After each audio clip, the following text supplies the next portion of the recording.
if you don't listen to me, we're getting a divorce. I can't stay married to someone who says such selfish things. I accept the divorce, even though my husband is acting smart and doesn't know what's coming next. My name is Emily. I've been married for 5 years, and I'm 35. It's just me and my husband. We've wanted children but haven't been able to have any yet. We thought about fertility treatments, but my husband didn't want to go through with it, so we left it to chance. If we don't have kids, it would just be us. After we got married, both of my husband's parents passed away, and we didn't have time for treatments. My husband is quite controlling. At work, he was a senior and often called me his foolish wife in front of others. He scolded me harshly if I made a mistake. This behavior didn't change after we got married. Though he seems like a bad person, he does have a gentle side. He gave me good advice when I was his subordinate and helped me when I was feeling down after my grandfather died. That support led us to start dating and eventually marry. Since getting married, I've stopped working and become a full-time housewife. My husband usually comes home after 9 p.m. because of his job. When he gets home, I greet him and help with his clothes, but he doesn't say much. I prepare dinner, and he eats quietly. After dinner, he goes to the bathroom, and I get his towel and underwear ready. He then heads straight to bed. He's always been quiet, and recently, his new job promotion seems to have made him even more tired. We don't talk much anymore, but I still trust and love him. He was there for me when I had a tough time. I lost my father in middle school and my mother when I was in my first year of high school. After that, my grandfather took me in and raised me with a lot of love. I wanted to show my appreciation by saving money from my job, taking him on trips, and sharing good times with him. I enjoyed spending time with my grandfather and wished he could stay healthy forever. But 3 years after I started working, my grandfather passed away from lung cancer. I was left completely alone. I knew I'd have to say goodbye eventually, but I didn't expect it to be so soon. I regretted not being able to do more for him or spend more time together. I was very sad and cried every night. My then boss, who is now my husband, noticed my sadness. He was kind and listened to me, telling me I had been through a lot and did well. I felt lucky to have him as a boss. Normally strict and intimidating, he was gentle and supportive during that tough time. I know he's a kind person deep down, which is why I wanted to stay with him. One afternoon, the home phone rang. It was my husband's younger brother, who I hadn't heard from in a while. He asked to speak to my husband. I told my husband about the call, and he answered the phone with a smile. His younger brother, 15 years younger than him, is someone my husband really cares about. He's been living happily with his wife for 2 years. But when my husband's tone suddenly became serious, I knew something was wrong. After hanging up, he told me that his brother had been laid off from his job. I was shocked, as I hadn't expected this at all. My brother-in-law is very different from my husband. He's kind, calm, and respectful. He always defends me when my husband is rude and apologizes for his behavior. I have a good impression of him and his wife. I wanted to help them in any way I could. I asked my husband if there was something I could do, but he gave me a sharp look and asked what I meant by something.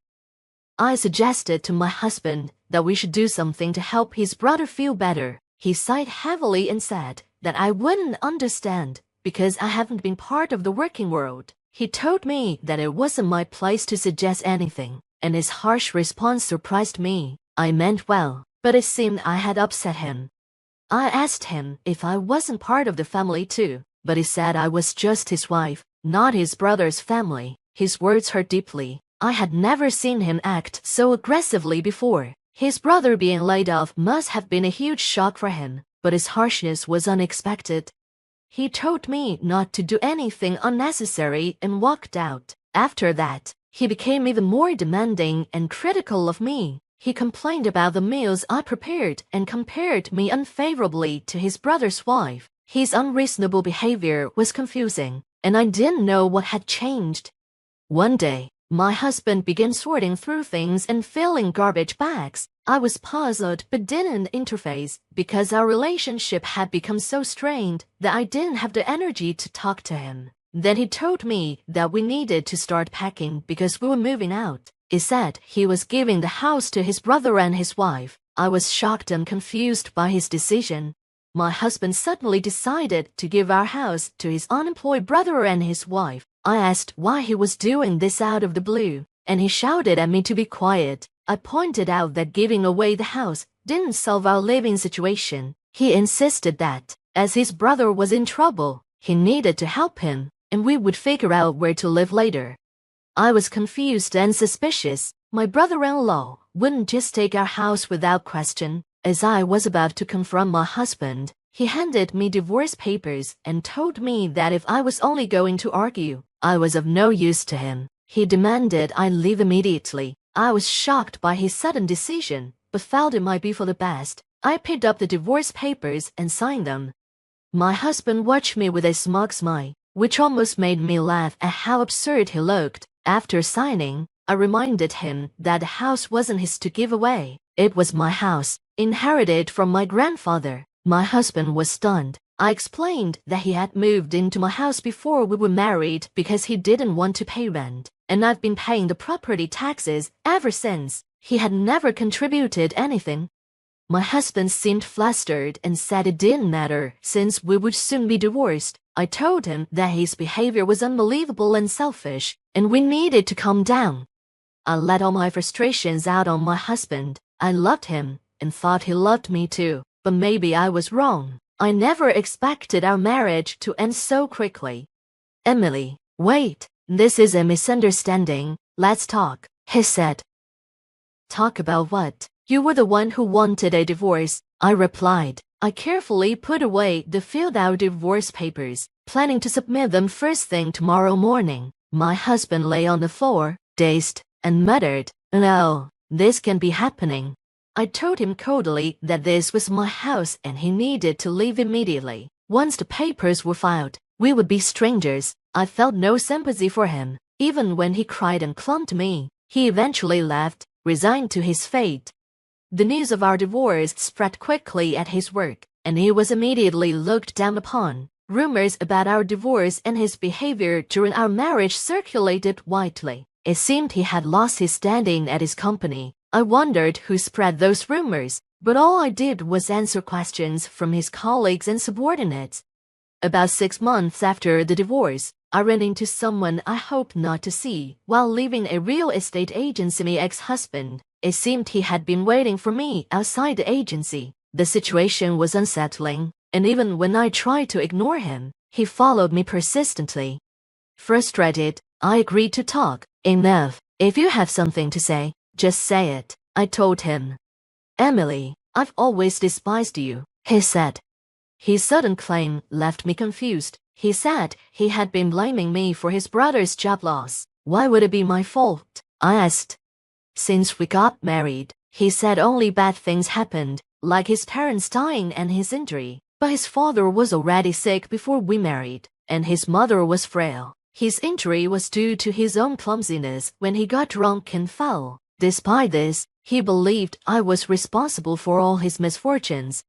So you think I'm the cause of all your problems and that's why you hated me? I said. I always thought you were just awkward, but you actually despised me.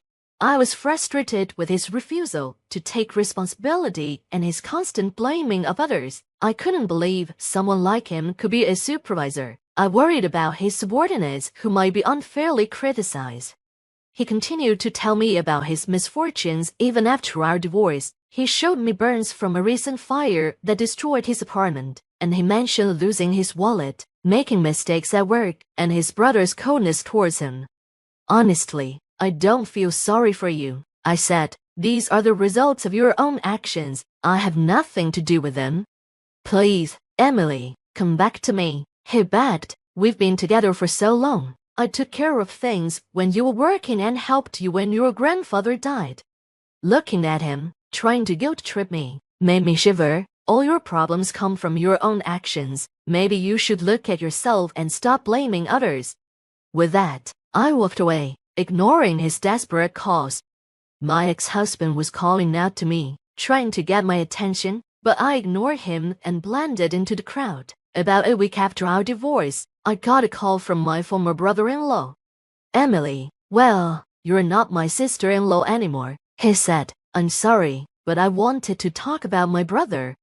He explained that the decision to give the house to his brother was made by my ex-husband alone. His wife and he had no idea about it. My former brother-in-law said he and his wife felt sorry for how my ex-husband treated me, and he thought it was good that we divorced. He wished me happiness. I thanked him, and he told me he found a job and was managing to get by. I was happy for him. He mentioned he planned to distance himself from his brother, which is why my ex-husband couldn't reach him. And now, my ex-husband, who had lost his wife and was estranged from his younger brother, was truly alone. I hoped he would understand the consequences of his mistakes, but for now, I needed to completely cut him out of my life. On the day I ran into my ex-husband, I had just signed a contract to rent out the house I inherited from my grandfather. It was too big for me, but I couldn't let go of the house full of memories. I preferred to have someone who wanted to live there. I decided to change my phone number, move, and completely sever ties with my ex-husband. At 35, I still have a long life ahead of me.